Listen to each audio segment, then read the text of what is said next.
Well, you have particular obsession this week. I do. I'm so fired up because I'm just loving this story about New York City Mayor Eric Adams, who has been accused of the most tragicomic slate of wrongdoings. And that is saying a lot. Because as you know, I am from Toronto, where we had the original ridiculous mayor, Rob Ford. R.I.P. Rob Ford.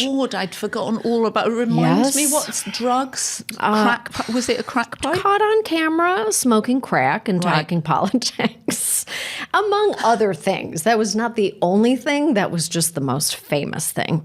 So if you are not familiar with the story of Eric Adams, the Democratic mayor of NYC was indicted last week with federal charges relating to bribery and wire fraud, among other things.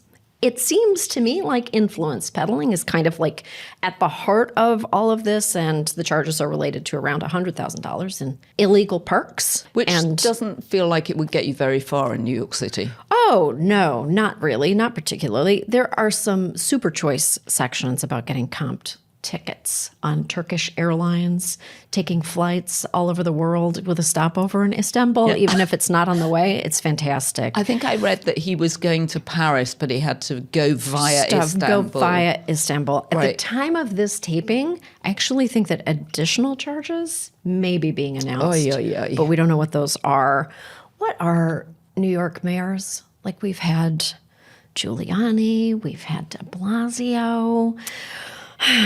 Yes, in the Beast, Michael Daly, one of our reporters, had an excellent piece about Eric Adams, and he said that, I hadn't realised this, that actually Eric Adams had worked for the transport police.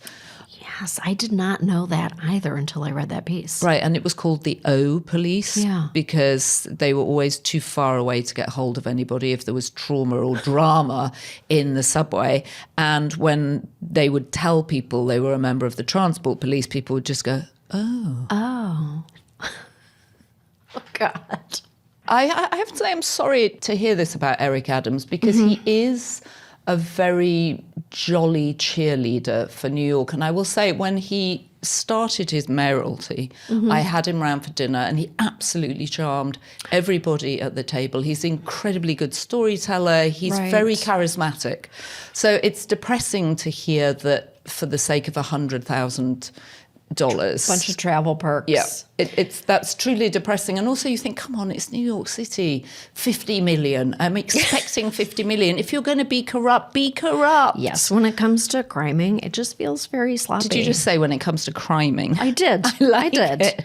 It's sloppy. It's very silly. Remember when he gave that tour of his quote-unquote Bed-Stuy apartment, and all it was just a basement apartment with a giant sleigh bed in the middle? Well, some people would find that a very, well, I don't even know how to respond to that, except that he didn't live in Bed-Stuy, right? Well, nobody thinks that he actually lived there. It didn't seem like a very lived-in apartment, but it's sort of like the jury's out on that. It is very funny to me that he had a staffer who allegedly took a bathroom break during her FBI interview and went into the bathroom and furiously tried to delete all the encrypted apps that they would do their alleged frauds with. I find it relatable.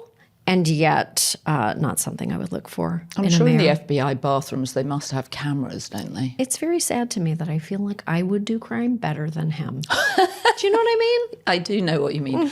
It's not a great story for New York City, is it? Because all his advisors, basically the head of all the departments, seem to have resigned. Yes, yeah. Who's running the city? I'm not sure. I don't know. His press conferences are very sad now. He's going into the rotunda all alone with no backup music and no people. I know. He used to do the New York, what was the song? Just the Alicia Keys song. That's right. Yep, not anymore. Yep.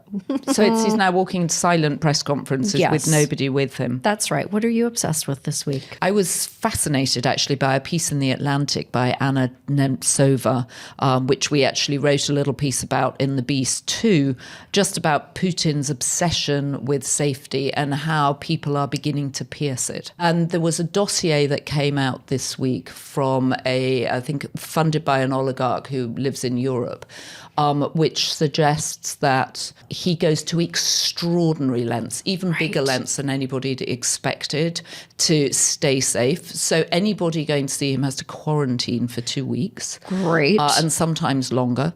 That his kids are driven around the grounds of where he lives. They're not allowed to sort of wander anywhere, although apparently staff have been snatching photos of them and posting it on social media. Right. That he has a girlfriend, but nobody knows how many children they have. It could be 2 or it could be 3. He travels in an armoured train, a special train. They have their own train.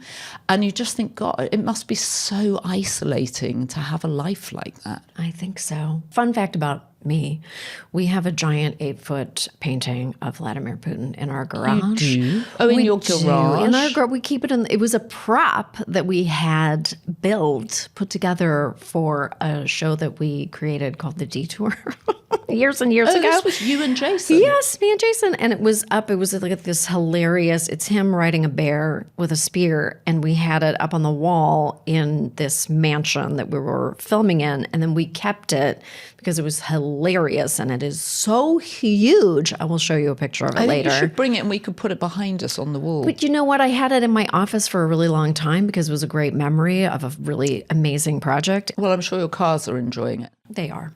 This is where I should probably tell you, I have strangely interviewed 2 Russian presidents. You have? I have. Gorbachev, when his memoir came out, and actually Raisa Gorbachev, his wife, was really the sort of most recent first lady of Russia. Since then, the presidents haven't had really a wife that's occupied that position. And the first lady of Russia feels very different to the first lady of America.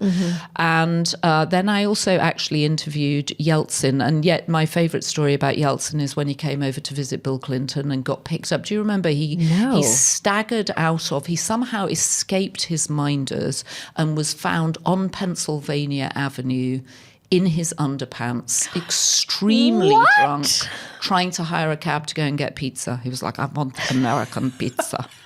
And I interviewed him actually in Strasbourg years ago, and I was so surprised.